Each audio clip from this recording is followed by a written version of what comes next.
Hey YouTube, this is Jake, aka Ace of Spades, doing another video tonight with a couple of my buddies in the knife community. They're gonna introduce themselves after I just go over quickly what I was carrying today. So, main thing, as always, I've got the stretch on me. It is just my favorite EDC, perfect size. You can watch my videos for more information about it because I've gone over it a couple times. So there's that.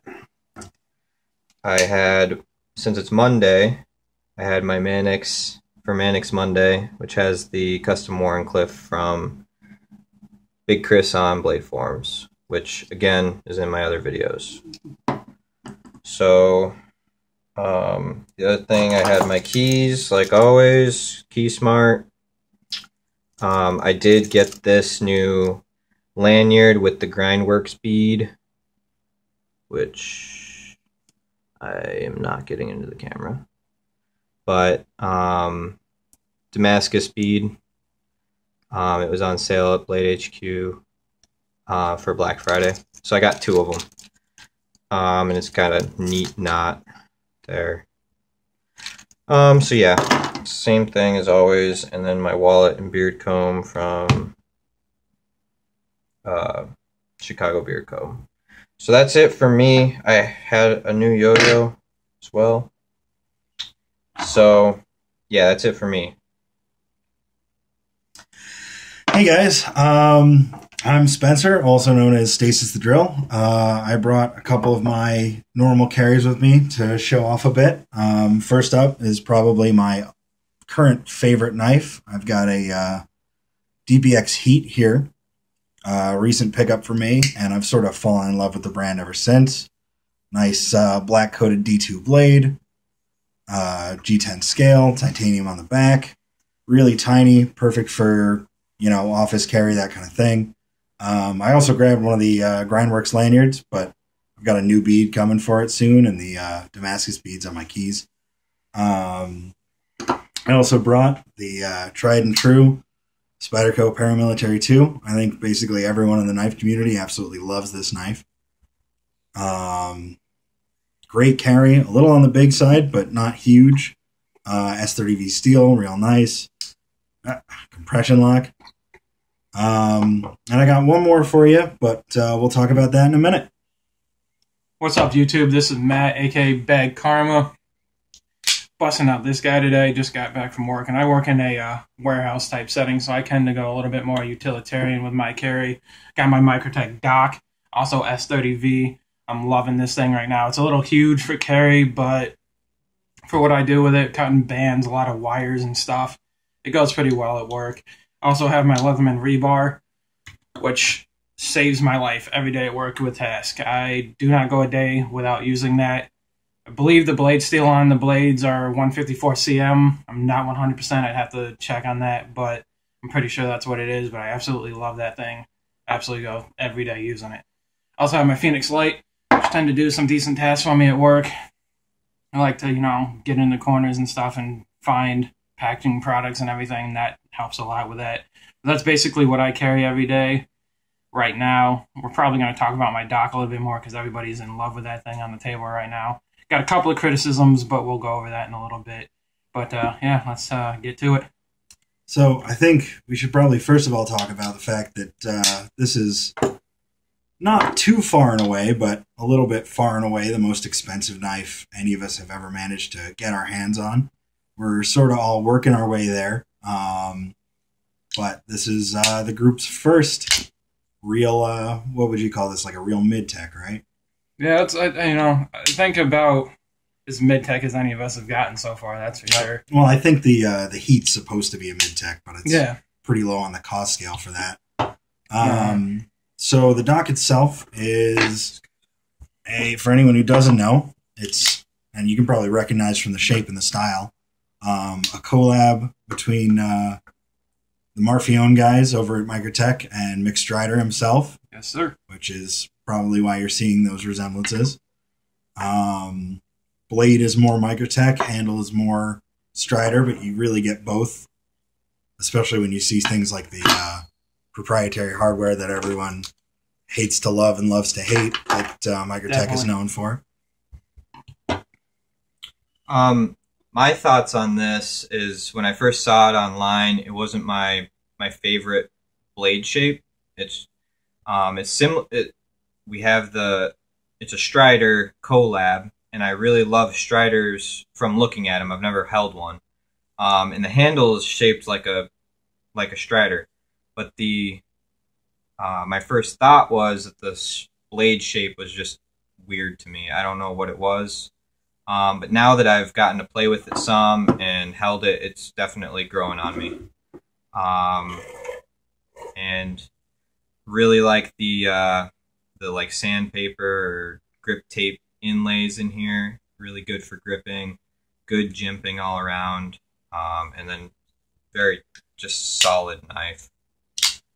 And as soon as you break that D10, it comes right out. Do we know if the pivot's ball bearing or not? It is ball bearing. It is ball bearing? Yeah, I believe so. It does flip real nice. It does. It's strong as hell the 10th, though. Yeah, no, that's if I could say one criticism when I first got it, it was definitely a little stiff. I couldn't even open it. Yeah. I managed to like loosen up over time playing with it a little bit, but does the thumb stud work yet, or is it still flipper only? I still can't get that thumb stud. Yeah, as far as any of us have tried, but I cannot. It's just I can't get it to. Gotta flip that. Those real pretty thumb studs just are not useful. Yeah, I mean, it's a blade stop. That's what they're for. Like, there's no, like, I don't know if people can actually flip it or if people have gotten the thumb stud open, but I can barely break it. I could just be a wuss, though. I don't know. But other than that, like, the only major criticism I would say is like what everybody's touched on is this clip. I absolutely like. If you can see it, it's kind of pretty. I mean, it's a good looking clip for that aspect of it. I think it's a nice looking pocket clip, but it rides super, super high in the pocket. Like, that much is protruding at all times. You can see, like, it literally sits that far out of my pocket every day I carry it. And it's definitely not much of a concealed carry with that thing. No, absolutely not. And this flares out, like you said earlier, way too much. I mean, it is so far. Here, let's get it next to, here's the Spider Cloak clip.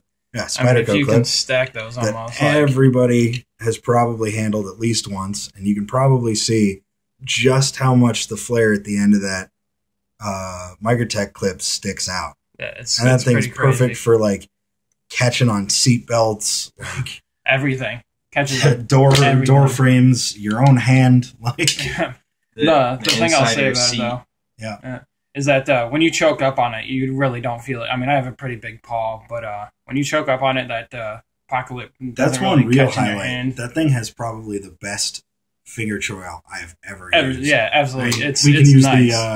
We can use the paramilitary again. You look at these choils, like the Spyderco is great. You can really get your finger in there when you want to do like close, precise work. Real comfortable grip like that. Real comfortable this way too. The Microtech though, just so much better. Yeah, you've got this right in there, giant choil on there, and then the secondary one built in there, and you've got that thing, and you get the same feeling holding it with the standard grip too, especially with the great jimping up on the blade there. Yeah, I have the smallest hands probably, and the normal grip is fine for me. I'm also left-handed, so I'm going to be holding it like this, which obviously this only can carry on for a righty, but that hasn't stopped me from buying knives before. The continued struggle of lefties in the knife world. Yeah, struggle.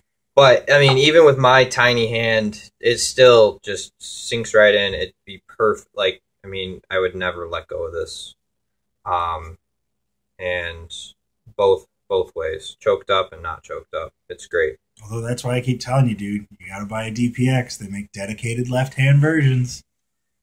Yeah. You guys have some stuff that you want to unbox tonight, I believe. So, oh, yeah. All right. So we'll move on from the dock for a little bit. Not quite as nice a knife, really. Stuff in the background. But I did walk away with something kind of special after Blade HQ's Black Friday sale. We've got ourselves something that a lot of people have been talking about. A lot of people have been looking at for a while. we have the new, am I touching the blade on that? Yeah, just don't cut yourself open. I think I managed to make it away without a bite. It's not sharp, so. But we have the new Boker Plus Wartoad. And this is what it comes like in the box. It's not nearly as fancy a presentation as you get with the genuine Tough Knives Wartoad, which comes in a great pelican case, I think. But for a Boker, it's pretty damn good, I think. You got the knife nice and nestled in there. And here it is. It is a big, chunky, yet still super small friction folder, which a lot of people see them online but don't really know what a friction folder is. There is no lock on this thing whatsoever, which not the most useful for like a tactical style knife, but the advantage is between the really short blade length and that friction folder design, this is legal to carry. I don't think there's anywhere in the U.S. you can't carry this besides maybe like onto a military base. I know in the U.S. you can. Some places in Europe you might not be able to, but most of Europe can as well. Canada too, probably, although don't quote me on I would that. say most of the world can, I mean, except for places that ban all knives. This is a pretty legal carry just about everywhere since it's non-locking and the blade length is under 2 inches. It's kind of a weird knife because you've got this G10 side here, very good G10 by the way, which for most knives this is the primary side, and yet on this side we've got the Boker logo, of course, but it's the flat ground side. And you may have noticed this is a chisel grind knife, which is really weird to some people. So there's really only a blade bevel on one side, which is the side with this crazy compound grind going on. Although, actually, now that I think about it, is it a compound grind if it's not multiple grinds on the blade? Well, whatever it is, it's great looking. Yeah, I guess this part's not sharp at the top. So yeah, that's it's just a swedge. Swedge or a fake edge or whatever you want to call it. It does almost have a blade here on this sort of included pry bar, although I don't think it's really sharp enough to pry too much stuff. Yep. It's a little dull. There's also, as has been pointed out in some other review videos, there's a couple ways you could hold it to sort of pry on stuff, but it's not really ideal for that. In fact, I can show you what I prefer. Is I like to carry another piece of Grindworks stuff here. Is a little Grindworks pry bar on my keychain, and this thing is actually kind of sharp. You could probably cut yourself if you weren't careful around it. But, you know, you can get a much better handle on something, really jam it in there, pry it, whatever. Here's that Grindworks bead, by the way, that I mentioned. Anyways, back to the rest of the box. It also comes with a nice pouch, in case you want to carry it that way. You know, it's a decent enough pouch. Belt loop on it. Not adjustable or anything, but whatever. You got instructions and something I really wish more knife companies were doing, which is include a goddamn Torx wrench. Yep. Like, if you don't have a good Torx wrench set and you're a knife collector, you're just going to get annoyed every time you get a new knife because almost every single one needs a little bit of adjustment or setup change, especially in Jacob's case when you're talking about converting everything to left-hand carry.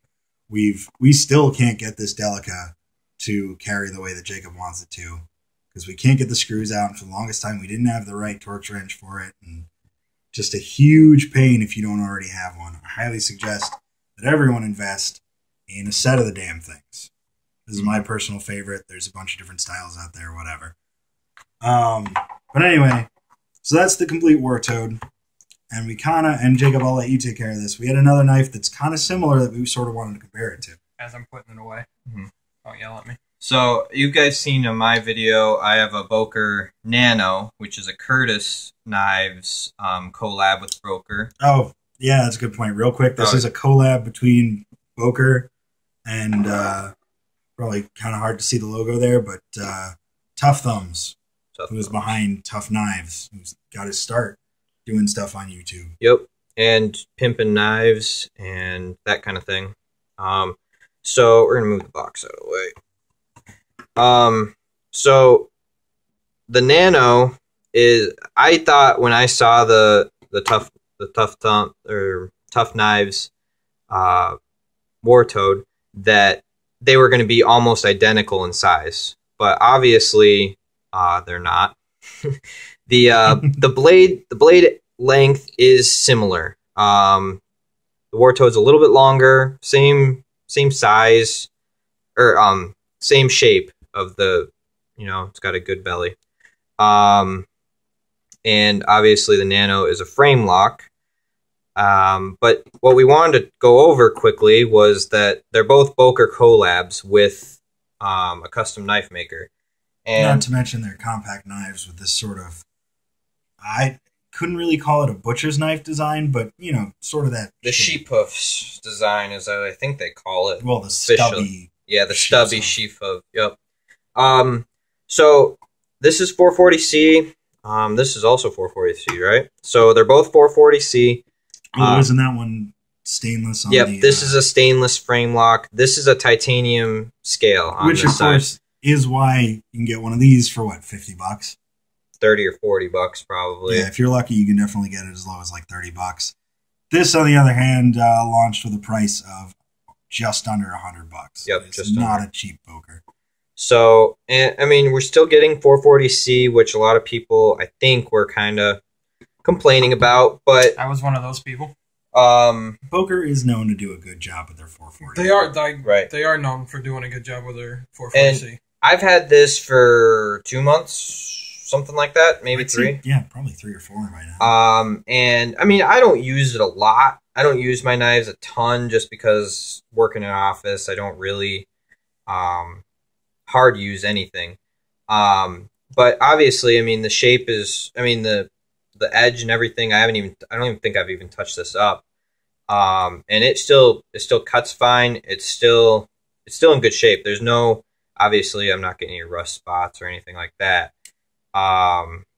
And so it's, I like the Nano, but, I will say one thing they did a great job with, and I can't fault them on that War Toad, is it came pretty damn sharp, especially for being a chisel grind like that.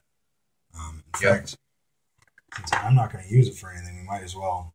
Cut test. Yeah, because every video about knives ever has to have a cut test, absolutely. All right, hopefully we don't look ridiculous as none of these knives cut through this. So, yeah, there we go. Oh, and there's the tearing. Yeah. Now this isn't regular paper. I mean, it's pretty thick. It's not quite cardstock, but it's close. For Boker's warranty information, apparently. Hopefully, I don't need it. But it's a pretty damn sharp knife. The blade isn't perfect, unfortunately. The camera probably can't pick it up. Let's see if we can get it to focus there. As we knock everything around. Let me see if I can get it to... If we're lucky enough for it to show up on camera, there are 2 little nicks in the blade that you can see from the flat ground side. Not really sure how they got there. It arrived that way. It hasn't hindered his cutting performance, and I'm sure a good sharpening will get rid of them, but was still slightly disappointed for a $100 knife to show up with some imperfections in the blade. And while I'm on downsides, because I didn't talk about it before, the clip on this thing is probably the ugliest pocket clip I've ever seen. It is pretty horrendous. Super spaceshipy. Of course, as we were talking about before, the funny thing is it's sort of the opposite of the dock clip. It really is. Because it looks awful, but it works fantastically. This thing carries so much better than you'd expect. Now that looks like a great clip. But it carries horrible. It sucks. Carries horrible. Absolutely a pain. So, I mean, I guess you deal with beauty versus functionality in that contrast. Yep. But luckily, the War Toad in general is sort of a damn pretty knife for its size. Anyway, yeah, I was noticing it's got kind of a... the grind is going this, like, horizontally up here, and then it goes obviously down on the other side, which is kind of neat. I don't know how well this is picking this up. Yeah, I don't really know what they call the grind on the swedge, but it's not a hollow grind like it is for the blade. Yep. So we got flat ground on one side, hollow ground on the other, and then the swedge is some sort of like concave grind. So, that's pretty much that. I mean, I've kind of reviewed this in my other videos, so you kind of know. But I'm liking that Boker is doing these collabs so that we can pick these up a lot cheaper than they would be for the real thing. And it still gets the actual designer some money in pocket for their knives, because obviously what I was reading online, Tough Thumbs was super excited about this happening. Yeah, I don't know if it was because he was just happy about getting his design into more hands, because obviously the real war toad is what, like $500-$600 to get. I think they sell for, like, I don't quote me on this, one. but I think that they sell around $5. And not to mention they're all sold out. Like, they are not easy to find. Or I'm pretty sure his books go for a while. The weight on them. So these, even though, I mean, obviously we do have some complaints about it, I don't regret buying it all at all. I really like it. And I think if you want to get your hands on this design, whether or not you have the money for the real thing, if you can't find one, this is a great thing to add to your collection. And one thing they talked about, or I don't remember who talked about it might have been the Blade HQ video, it might have been like Cutlery Lover or someone else that's done a review like that.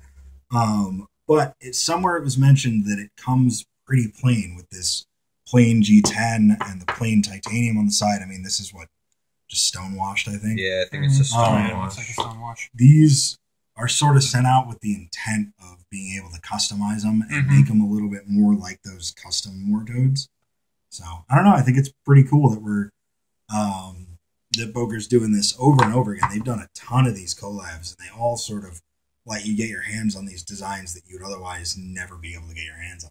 Right. Yeah, because obviously a clone, that I mean, the maker doesn't get any money from that. But with these collabs, they're doing a production version of their custom knife, and it makes it easier to for people that don't have the income or whatever to check out these designs. So that's pretty much all we have for that, I would say, right? Yeah. Definitely be looking out on my actual channel. I'm gonna be doing an actual full review on the dock pretty soon. We'll get into my actual EDC and we'll do a full review on this baby pretty soon, just to let you guys know. But other than that, one more thing going into the unboxing, right? Yeah. Let's do that. We tossing some of this out of the way. Just move it out of the way. Now the question is, which knife do you want to use? I didn't tape a dress, so we'll do it this way. Yeah, there you go. Flip her over. So let's get in the cutting task. Pick whichever one you want. I don't care. Slip that over. Am I doing it? Yeah, go for it. All right, so I got this package from Spallinger Designs. Hopefully I'm saying that right. Yeah, I was going to say, hopefully one of us said it right. We're guessing it's something along those lines. He's on Instagram. I will put his name in the description and stuff. And he was doing a Black Friday sale, and I jumped on it, so I picked up a few beads from him. Now, whatever you do, don't cut yourself, or we'll all look ridiculous on YouTube. We will all look ridiculous on YouTube. Well, it's a good thing this paramilitary can cut through this cardboard. Yeah, luckily that thing stayed pretty sharp. I'm kind of curious as to why you're not just cutting through the tape, though. Because it's more fun to cut through cardboard. That's a valid point. Although it's not going all the way through. No. I just don't want to cut anything that you put in there. Yes, because you're going to cut the metal beads in half. Well, what if you put some sweet, like... All right, we're in. We made it. 2 hours later, it's all right. So, this is not the beads. Oh, is it something that we can still show off? Yeah, this is something else. All right, cool. Okay. All right, so we still look like idiots on YouTube, but they should be got cool. some lube. So on Instagram, one of the guys on Instagram, I think it's All Day Everyday Carry, or All Day, yeah, something like that. Again, I'll put it in the description. Was selling some Uzi tactical pens. that he picked up. He said they're brand new. And also, I think this is an Army pen. I think that's what that Army Arms Unlimited. I wasn't really super interested in this, but it was part of the package. So, these are kind of neat. Yeah, they're kind I've been looking to pick up one of these for a while now, and just wanted, and the price was just, you know, better than it would be on Amazon for these. Are you sure this one's a pen? I think this might just be a pocket spike. Yep, I think it is. Is it just a pocket spike? I don't actually know if this is legal in this state, but we could find out. Well, if it is, well, I have one. Whatever. So hopefully no cops are watching this. Well, I mean, you can own it. You just don't carry it. Yeah, okay. Yeah, because I'm not going to carry stuff that I own. Okay. Anyway, before we get into some politics what do you need here. a pocket spike for? All right. What don't you need a pocket spike for? So, looks like... Well, that's what the tactical pens are for, damn it. This really is just a pocket spike. So, these two... The two Uzi pins are the same... I believe the same model. There's just one silver one and one black one. They've got a... Looks like it's got a glass breaker here. They're twist out, which I thought that these were going to be... had pen caps, but apparently not. Yeah, they're really neat. And it looks like they take Fisher pen inserts, which is kind of nice. Yeah.